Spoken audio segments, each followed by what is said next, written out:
Hi, welcome back to Mr. Ant's World of Prince, and we are back with another monthly news edition again with my Mr. Nightchild, the new anchorman. That's never going to get old. Oh dear. And where are we? May. Can you believe it? I think it's been a couple of months since we last did a news episode. There's a few little things going on here and there, but as we obviously reaching the end of May, we are fast approaching Celebration. So obviously there's a little bit of stuff to talk about that. I suppose it's a good place to start really with the Celebration. Yeah, it's a big event. It's a big event which has gone down kind of somewhat underwhelmingly in the community. Like, yeah. I'm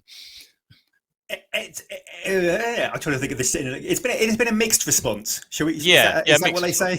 Yeah, mixed response. Let's say that. Yeah, let's say that. And let's just say one thing is obviously, I don't, anyone who wants to go, fantastic. I mean, it's up to you. I would love to be able to go to Paisley Park. Experience all of that. So I don't. Anyone who wants to go, brilliant. Good on you if you want to. It's great. It's very expensive though, but if for what you're getting. But yeah. I mean, the lineup. Let's start with the lineup, shall we? So the lineup was announced for Celebration.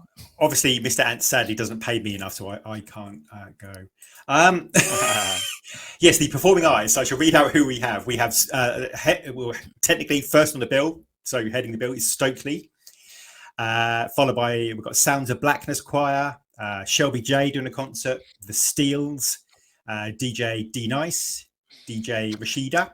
There are members of the NPG, but that's all they've said at the moment. Yeah. A new artist showcase and known MPLS. There's special appearances, non-musical appearances, are Shaka Khan, Chuck D, and Dougie Fresh, with more to come, they said. So there basically is a kind of hip-hop Shaka Khan and hip-hop panel, a sort of 2-hour discussion. Obviously, the VIP tickets, which were $1,100, because have all sold out. I don't know how many there were, but they've all sold out. I think.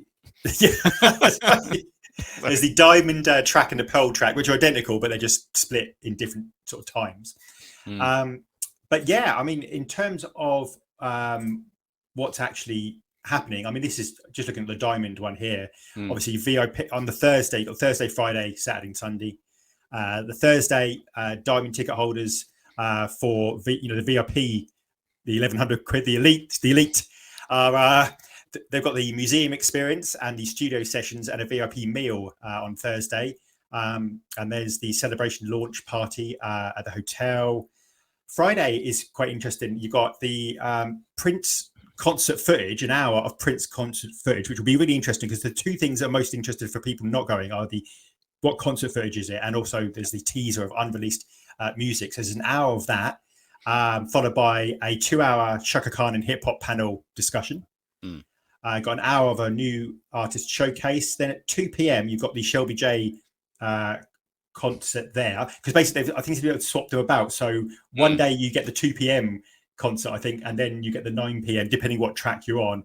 So obviously these times will be different if you're on Diamond or Pearl, but basically you've got a concert at 2 p.m. It'll either be Stokely or Shelby, and then at 10:30 you've got a dance party with DJ D Nice and then DJ Rashida the next day. Like I say, in terms of other things, you've got Sounds of Blackness concert, an hour of that, an hour of Stokely concert. You've got a panel which is Prince Fam and Seven, which we don't know. That could be interesting. We don't know who that's going to involve and what that's going to be about, but that'd be certainly interesting to see it. There's also a VIP gospel brunch on Sunday morning for VIP ticket holders, and outdoor social and testimonials. It's going to be. We said ourselves, and it's difficult because there's not. Obviously, they've done the Revolution sort of previously as being members in the MG, but this year, obviously, I suppose the biggest star would be Shaka Khan, Dougie Fresh, Chuck D, but they're not musical performing. They're just they're talking for a couple of hours on a hip hop panel, which is fine. That is fine, but why can't they put that? You think you'd have them performing as well? It's brilliant that they're going to talk, but we'd love to see them performing. And I mean, we could just hope they'll pop up. Well, I don't. As far as I know, that's not And also, when if you're gonna scheduled, have you know. you're getting Dougie Fresh and Shaka Khan there, you'd be like, oh, are you going on some new Power Soul thing here then? You know, or Oh yeah, I mean, this does move. I suppose it moves away from the 80s because there's this big thing about 7 years. It's yeah, the big thing about kind of like there's rumors of, you know, the Diamonds and Pearls era, Super Deluxe, that's the Symbol album. It's kind of moving away into that 90s yeah. era. But then Mm. it depends because there's members of the MPG coming, but like I say, we don't know who they are. Yeah, I mean, exactly. yeah, I presume. I mean, I don't know, but like I say, I just think if it was like, I might be wrong, or I might be completely wrong, but if it was like, you know, if it was like Tony and Morris Hayes, I presume they would have sort of pushed that a bit more. Yeah, you know, because they're quite well. Yeah. You know, I mean, Morris Hayes is just incredibly loved. Tony M's pretty popular. It's like, absolutely, you know, in terms of like, you know, yeah. So I mean, yeah, that's going to be interesting. But what do you think? What do you think of like this compared to other years? Put you on the spot there. It is pretty underwhelming. There are some good bits, as I say. Listening to Shaka Khan will be very interesting. But yeah, because she can sort of go out there, can't she? She can really be controversial if the mood is upon her. Absolutely. But if they're the, you know, you could have more panels, you could have more performances, you could have them performing. And going back to what you were saying, like, you know, they've had Revolution before, they've had whatever before, but we always hate to do it, but we always hark back to the only other big celebration, like the Star Wars celebration we talk about. You get the same people every year that go to those all the time, the same people, Anthony Daniels, whatever, you know, Ewan McGregor, the same people, because they're not everyone always gets a chance to go or see them. So it gives everyone the opportunity. So why can't you have the Revolution every time, or Susan Rogers, or, you know, main members of the MPG? You know, I know you want to be different, but they've always got something interesting to say. Some of those you could, you know, it'd be great to have that panel. Or if you're going on Diamonds and Pearls and Symbol, that's going to be released, you could have a panel for that, you know, to talk about the making of those albums. You could have some of the MPG who are involved and have a panel for an hour about that period, about, you know, something like that. So, you know, there always seems to be more, you know, that could be done. You know, especially for the money. Yeah, it's so expensive. I mean, I think it's a really good point you make about, like, sometimes I think there should be more options. Like you say, if you want to go into this room and you can hear, you know, all the photographers Prince worked with in certain eras or whatever, discuss their work, here's this room. If you want to go into a room where here are the engineers that worked with Prince throughout his career, go into this room. If you want to talk, you know, listen to people who designed Prince's clothes, or people who did the stage design, all the people around Prince, because it wasn't just, we always look at the artist. Yes, you've got to have the artist to kind of draw people in and perform and stuff like that. But Celebration is about all things Prince. So you think, well, why aren't I hearing from, there's so many people who are studio engineers who work with Prince, you know, throughout his entire career, and so much, especially later, that we don't know about, like post, say, 95, that we don't know quite so much about. There's so many people who are involved in his, you know, his photography, who, or even people who have designed artwork and worked with him and things like that, or even artists, just other artists who have actually really either been mentored by Prince or work with Prince. And, you know, some of these artists are, you know, I mean, I know they can't always get everybody they want. I understand that, and various other reasons. So some of these artists are huge. I mean, you know, obviously, you know, they're not necessarily going to get Janelle Monáe or whatever, but I mean, there are certain artists that he's mentored and worked with, and you think, well, I want to go there and I want to be able to see, you know, all aspects of people who have worked with Prince. And you know what? If there's a talk, if there's a talk with somebody who was there right at the beginning of Paisley Park and how it was built, if there was a talk by somebody who kind of, you know, having the panels of some of the writers, you know, having Dwayne Tudor, having Matt Thorne, having you know, who every kind of, or Edward Cruz or whoever. I mean, get them there, you know. I think what it really lacks imagination, doesn't it? I think it's a win-win from an author, because an author can turn up, right, because they want to talk about Prince. They can then sell their books, so they're happy. You know, their books could be outside. That's fine. They're engaged, and people have really. I mean, they can ask like Dwayne Tudor. You can ask really forensic kind of questions. You can talk to Edgar Cruz. You can talk, and they can sell their books. So it's a win-win situation. Everybody's happy. You know, I mean, they sell their books. Presumably, you know, Paisley Park get a cut.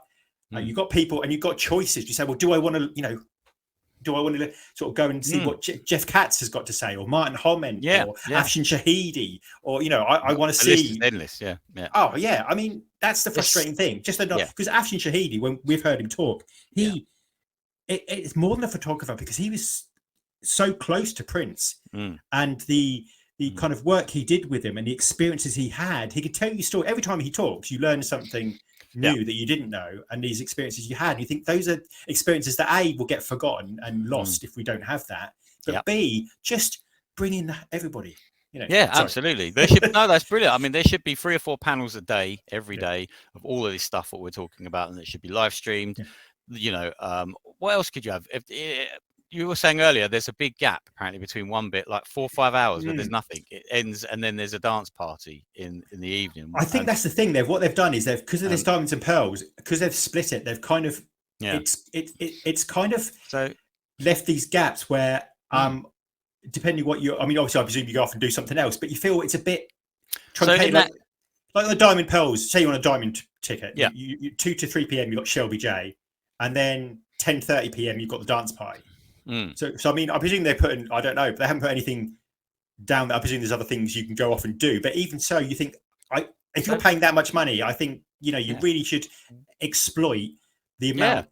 What I was going to suggest is what in that time, why couldn't they put on then a tour of Prince related things in Minneapolis, a trip to First Avenue, a trip to the Purple Rain House, filming locations that could fill in 2 hours or 3 hours as part of it. Well, that's the thing, because I think whilst people may do that off their own back, why not organize it? And do you know what, take someone around there as a tour guide who is someone who was an expert in those areas and who knows the history of those things. And you think, I know at the moment there's a bit of a well, we almost touch on other things, but there's a sort of the estate is kind of, there's a bit of what would you call it, an unsettling, a disturbance in the force, I think Star Trek fans, Star Wars fans, sorry, would call it, not Star Trek, Star Wars fans would call that a disturbance in the force. We will, but there's a I think that they're worried that they're turning to the dark side.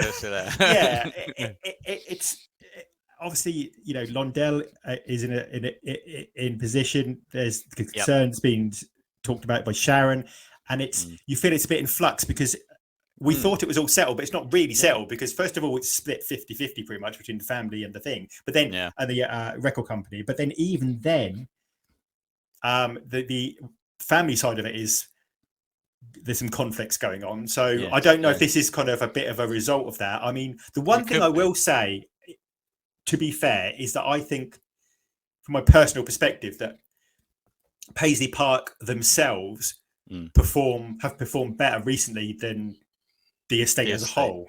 If you say the people who work at Paisley Park seem to be very dedicated to it, and they have done lots of things. And I think their social media, Paisley Park, is a lot more prominent, a lot more stuff going on than the estate. And I think, in a sense, they're doing the best with the situation they can. Now, obviously, they're not in charge of the music. Obviously, there's certain other things going on, but I mean, they're trying the best with what they have. But I do think this has been a bit of they've been almost a bit of a not a victim of the estate, but a kind of, I know, I mean, they post every day, so there's something every day you see on that. So as you say, they really are trying. But it's just, it's a strange situation. It really is strange. I don't know the normal situation, so but I mean, there's still tickets available. I'm just on there now. You can still buy general admission tickets for $572. Oh God! Or you can go for like was that for one day? No, that's $500. That's the whole experience. Or you can go for a Friday for $289 and 45. Well, plus your fee. Is that one? Is that just for one day? What's the price for one day? $289 for one day. $289 for one day. Yeah. And what does that include? Does it tell you? Yeah, basically you just get like whatever it is. So say it's Friday Diamond, you get whatever's on the Friday Diamond slot. Okay. So say you bought Friday Diamond, you get like the exclusive Prince footage, Shaka Khan and hip hop panels, new artist showcase, Shelby concert, and a DJ party at the end. Yeah. But like you said, I suppose if you're traveling from abroad, you're going to go for the whole thing because the costs are the hotel, the flight, and all that. I was just trying to work it out with the price that I paid, because I just went to Star Wars Celebration for one day, but I just went for a standard entry. I didn't go on any panels or anything, but I think the entry for an adult was about 70 quid or something like that. Something like that I paid. So, but the time you added your panels on, if obviously you could, that would probably boost up to over 100, obviously 150, maybe 200. So I was just trying to see if it's like comparable, to that. But, I mean, one day would be, well, but the difference is $300. Yeah, but the difference with the Star Wars one is you don't need to do the panels. I mean, there's so much stuff to see, just to go and look at. You can spend all day just looking at stuff and experiencing stuff without having to go on a panel. Or I think that's the thing. You probably leave. I know we keep relaying it to that, and it's probably obviously a bigger thing and various other things. But you would leave that thinking, I almost struggle. I couldn't have seen everything, like a museum. You can't see everything. Whereas here, you think, I mean. You feel like you could do it all in an hour, probably. I sounds like it would be negative, but it's kind of. I think people are excited about the concert footage, depending what that is. There's hints there's going to be unreleased music and stuff like that, so it'd be interesting to see what that is. I mean, depends to what extent that is. And obviously, it'd be lovely to go there and lovely to be with other people. Obviously, as a way to come together. Well, we know from like events we go to, sometimes it's just meeting those people and what makes it what it is. Yeah, absolutely. It's the shared bit of that. I mean, even the concert footage. This sounds negative again. I don't mean it to, but it's like even the concert footage. It's an hour. So you think that's not even a full concert? Yeah. Why not a full concert? Why can't I show you the whole concert? I mean, it just seems whatever one it is. Yeah. Yeah. It just seems a bit. Oh, I know. It'd be Syracuse. Well, no one's seen this before. We've got a new camera angle. We've got a new camera angle. No one's seen this for at least 6 months, so we'll put that on. But like you say, in terms of keeping the getting people together, and that's obviously that's good. I mean, not all artists have a equivalent event. I mean, that's true. We should be grateful for that they are doing it. So I mean, I presume Elvis does. Does Michael Jackson have a celebration thing? I don't know. No. So I mean, it's not that. It's not. I mean, Prince has those sort of several unique things. Obviously, Paisley Park is quite a unique situation. I mean. It's also, it's not the most accessible place for people to get to. It's not like it's obviously, true. But that's part of obviously Prince's design, and he wanted to be away from the New York, the LA kind of like experience. So that's fair enough. But I mean that's the big thing coming up. So that's the was it the 8th to the 8th to the 11th? I think it is. Yeah. Is that when it starts? Yeah. So it's literally 2 weeks' time. Yes, indeed, 2 weeks. So I mean, it'll be interesting to see. Like I say, you can still buy tickets. So as of now, there's still tickets available. I don't know how many is left. Obviously, it doesn't tell you, but no. But there's still tickets available. They're still pushing it. Yeah. But it'd be nice if there was going to be some kind of official, footage or updates or news. You can see what's going on, and be informed and what have you on YouTube or something. But probably not. So, but I mean, the way they've said that is an exclusive presentation of unreleased music from the famous Prince vault. So we don't know. That could be a snippet, a song. It could be. I know what that is. That's the 2023 remaster of 94 East.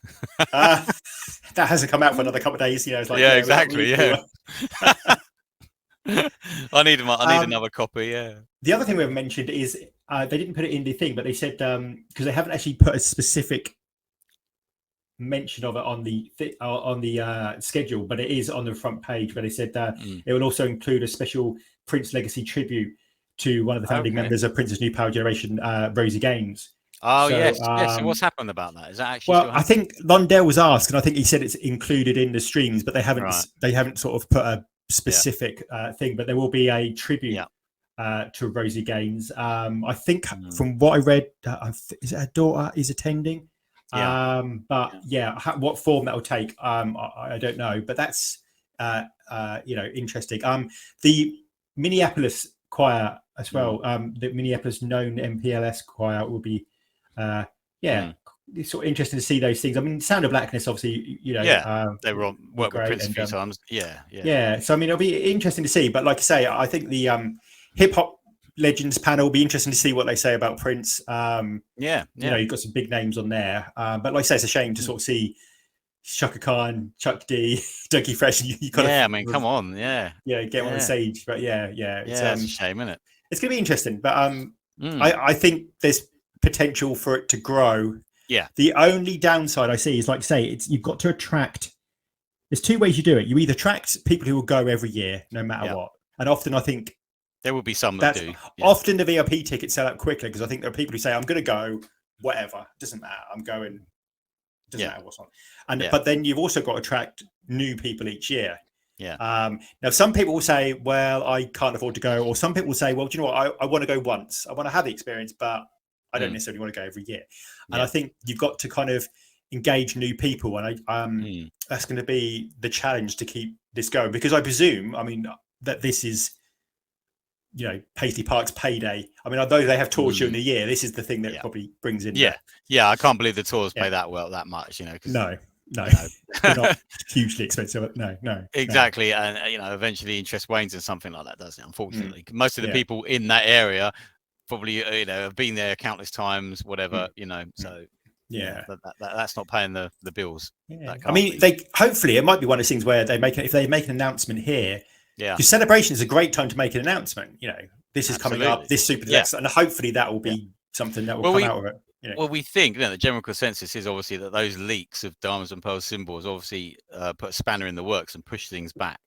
Whether anything gets mentioned at Celebration would be interesting. So that's the weird thing, isn't it? Because like you say, they leaked the Diamond and Pearls. They were like, you know, I don't know why I put them back, because to me it's like it's out there, so just everyone knows about it now. So what's the point in delaying it? Yeah, exactly. There's no point in delaying it just because someone's found out. Because you know what, people will always find out. There will always be leaks, because you're sending it out to record companies, and somebody somewhere is going to take a photograph and stick it on social media. And we ain't going to forget.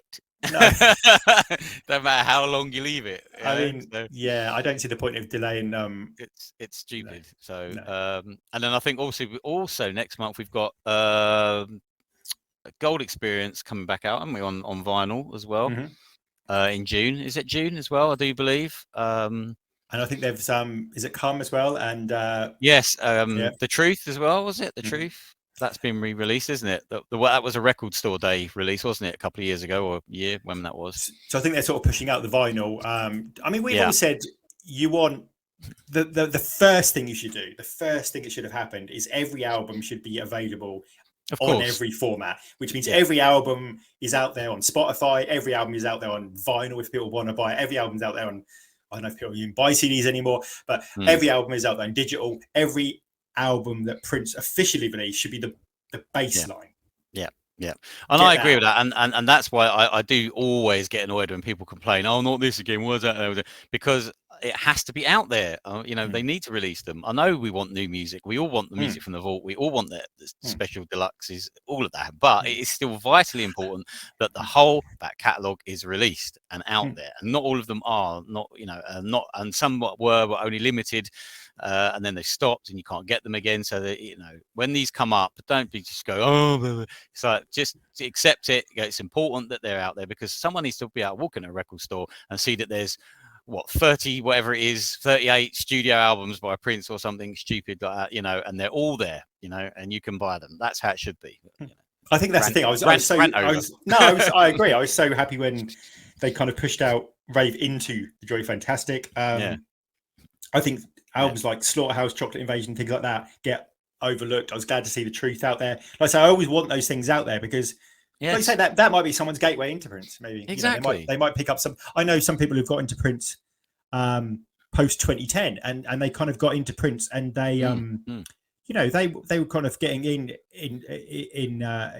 literally. What I know, somebody got through the album 2010, and you know, everybody has their own way in, and you never know what's going to sort of connect with somebody. So having it all out there, and having it on streaming and having it on record stores is good. That's a basic. It should be, you know, exactly. We said it before. Of all the things we talk about, the music is that is it. Exactly. That's why we're all here. Exactly. No brainer. You know, it's like, come on, get the bloody stuff back out there. You know. So I mean, it's been you know, 7 years. There's no reason why it should be. Done. Exactly. Because we're talking on the vinyl, there's also reissues coming out as well, isn't there, of some of the Warner Brothers era albums as well, isn't there? Is it Love Sexy? What was the other one? Is there 2 or 3?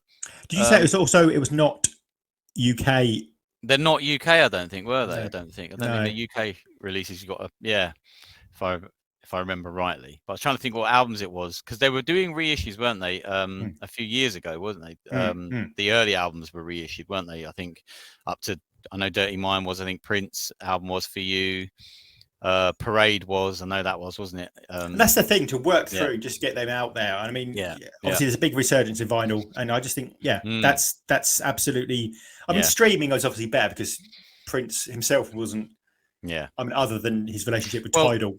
That's how you're going to attract the new listeners, obviously, because that's what they do. That's, that's where they go. So, but as they get older, or if hopefully they've got parents or family that have vinyl, and they, have that experience, and they'll go looking for it once they've got that foot in the door. So that's the thing. You want to offer as many opportunities and ways in, don't you, as possible. You don't want to put up any. You want to remove every barrier. Yes. And we've said this before. Even if that means somebody hears, a Prince song in a movie, or somebody hears something, just something that kind of clicks, and they think, "Oh, I'd like to know a bit more." And because the amount of people who get into artists who just sort of hear a clip or something, they go on Spotify, go, "Oh, I'll just type his name in, listen to this," and then it'll recommend this. Well, why not listen to this? Or YouTube does it exactly the same. And it's such a great experience. I mean, just quickly, I know we're talking about news, but I just said, we were talking earlier. I was saying I've just been watching Prince's movies with my son for the first time. He wanted to watch him. He's got to the age. We've watched Purple Rain and we've watched Graffiti Bridge. And to watch somebody who hasn't got the baggage tied to it and all of that, just for the first time I experience it, is brilliant. It's just seeing it for what it is, because after I watched, especially Graffiti Bridge, I said, "What did you think of that?" He said, "That was really good. I like that." And I said, "Really?" He said, "Yeah." I said, "Well, not many people do." Why? Why? I said, well, because it was so different, and because I said, it's meant to be more like a musical, and it's like you'd see on a stage. He said, "But that's why I liked it." He said, "I like the music, So it's just great because you're so used to the baggage that goes with it and everyone's reaction. So, but see, this is what it's all about. The new people experiencing it in new ways and seeing it for the first time, it was brilliant. It was great. So I agree with him totally. I'm a kind of a big defender of Graffiti Bridge. I love Graffiti Bridge. I mean, the thing is when I got into Prince just before then, and I think and like you say, it's hard because it's hard for us to go back to imagine seeing Purple Rain, for example, for the first time. It's the first time we saw that, and it's hard to because you can't really do it. Once you've seen something, you can't clear your mind and go with it without. Exactly. It's not possible. So that's really interesting. And it's interesting as well how it connects with, like, say people who are, teenagers now or whatever, or people who are young, in their 20s or whatever. And you think how that connects. And it's quite interesting to see how they kind of, because obviously it's kind of, quite a different world, but it's interesting to see how people react to his music and interpret it. And I saw a video recently as a group of dancers who danced to Musicology, and it was an amazing performance, and they chose that and they expressed themselves it was just so funky and energetic, and it just thought these are the things that can really make a difference. You see people on TikTok they do homages to like rave era and various and there's some amazing work being done on it, and it's just interesting to see how they'll interpret that, because they'll interpret it completely differently to how we did. I don't know, but, who knows? But it's great, that's out there, and that's happening. So it's fantastic. I think in other news there was, well, very very small bit of news. They announced that highway for was it Prince Rogers and Nelson. Whatever. Highway. Yes, highway. There was a little video that was put out. Unfortunately, it was very, very poor audio. You could barely hear them. I think it was quite a windy day. They were standing outside by that new symbol monument kind of thing, and you could hear Sharon talking. She did mention about the new music's coming, but how they wanted to get it all remixed and and sounding great, because that's what he would want and what have you. It was so that was interesting. They got, I think it's the Prince Rogers Nelson Memorial Highway. That's it. And like I say, it's interesting. The governor said it was the coolest bill signing he's ever done, which I think is probably true. They were sitting there at a little table outside Paisley Park and what have you. There were members of the family and what have you there. So it is interesting to me because I think it speaks to how he, for example, the governor said, this is quite interesting. The governor said that it was a small recognition of the singer-songwriter, and he said it was it's part of the state's shared cultural identity that really does transcend generations. And that's the thing. These things might sound trivial, but they're not, because it says first of all, this is somebody who's impacted history. Second of all, people are going to go down that road in years to come, and some kid's going to ask, well, exactly, why is it called that? Road? Exactly. And they're going to ask, and maybe that'll set off the thing. And I think just having those things, they're really important cultural things. I mean, well, you know, whenever you go to London, there's statues every 4-5 feet practically. So it's like constantly statues, and it's kind of that important thing that these things are recognized. This person has made an amazing contribution, and I think those kind of things.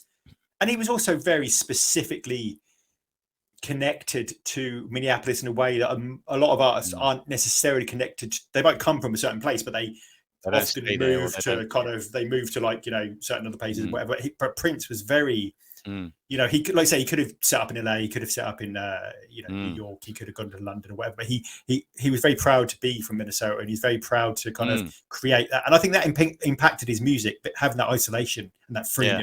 You know, so, you know, I think it's a great thing, and it just gets people talking about Prince, which exactly, which is very true. It's like where I grew up. Was the site of an old airport, Croydon Airport. Was the UK's first major airport before Heathrow. So a lot of the roads and a lot of the things around where I grew up were named after aeroplanes, or people designed them, or pilots and things like that. So you used to ask, why is that called like Vanguard Way, or why is that called, you know, or some of them more obvious, like Spitfire, or you know, why is that called the Seduction 747? Yeah, exactly. Yeah, that's it. But it made you ask questions and learn about the history of where you live. So yeah. So that's the kind of thing. And I think, is there talk about naming a school as well after Prince as well? I did read that. Yes, I don't think that's happened yet, but it's being considered. So I mean, you know, these things are actually culturally, I think they make a difference, and people, and like I say, it goes generationally. So I think you know, and I think it's also good to have it acknowledged, you know, by governments and things like that. Because I mean, obviously, America is somewhat different in the sense of, you know, in the UK we give people, I know, OBEs or knighthoods or whatever. Whereas in America, obviously, they don't have that. So they kind of, I think, having those recognitions. I mean, obviously, Prince was awarded a post-human, like a doctorate, and various things. I think just these things are small things that kind of add to the cultural significance, because I think that Prince doesn't always get, I mean, I'm biased, but he doesn't always get enough recognition sometimes for, you know, the things he did, and the, especially, you know, just the record industry now, because at the time, we all both know, we remember the time when in the mid-90s people thought he's crazy, he's lost his mind, what's he talking about, record things, and now everybody's going, oh yeah, actually it was about record companies exploiting artists, oh yeah, actually it was about getting streaming to pay a decent amount, oh yeah, actually it was about owning your masters. And now, from Taylor Swift and everybody else, the amount of artists I see now who are young artists who come through and say, I own my masters, and that's really important. Exactly. And now it's just considered, that's the sign of an independent artist, and why wouldn't you do that? And Taylor Swift re-recording her albums, like Prince started doing various, you know, just exactly. It's now become the norm. Whereas at the time, we all said there's a cost to pay if you're first, that people think your man don't understand. But he didn't take the easy life. He just decided to do the right thing. Yeah. Absolutely. Yeah, he paid a heavy price, but it's what he wanted to do. So you got to respect that. So that was my rant. That's fine. It's a news rant video. Yeah. Dear. Well, there's not, you know, it's difficult, as you all know out there. There's not a lot happens. It's difficult to get news. You scratch around. That's why we wait a few months, sometimes a couple of months, just to get something to talk about, because, you know, obviously celebrations the main thing at the moment. But there isn't a whole lot of other stuff. Only, you know, if you go online, there's endless negativity and rubbish you can talk about, and there's been lots of that swirling around. But we'll avoid all of that. So, you know, I mean, it's been difficult. Yeah, it's been a difficult. Difficult I mean, some of the things, obviously, you know, with the estate, we were.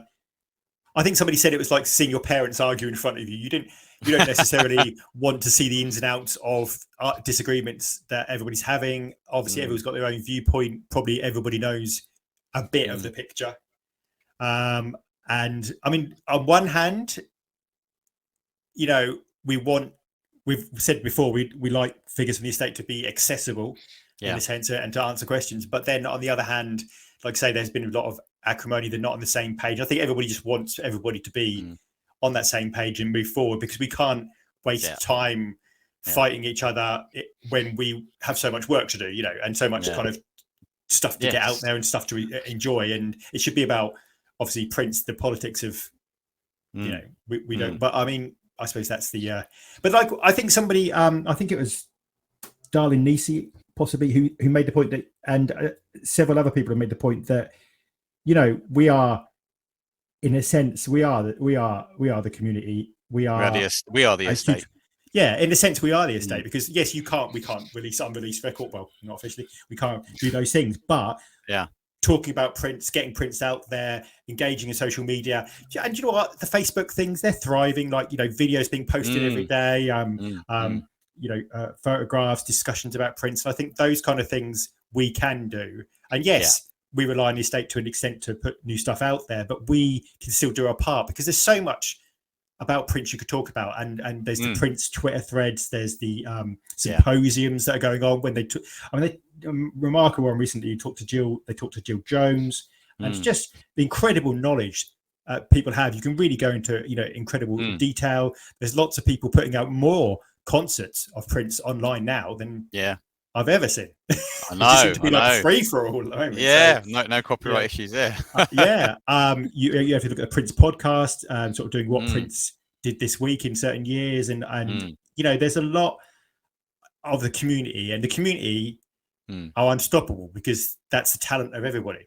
You know, if you put a concert, you're helping. If you put a clip on Facebook, you're helping. You know, you've got Vanessa Bartholomew talking about the estate and going into that area, and really kind of doing a passionate job, and she's so incredibly knowledgeable. You've got so many amazing people kind of doing their own thing, that in a sense, that's the thing we can do. We have the agency to do that. And absolutely. I I did another rant, sorry. It's all right.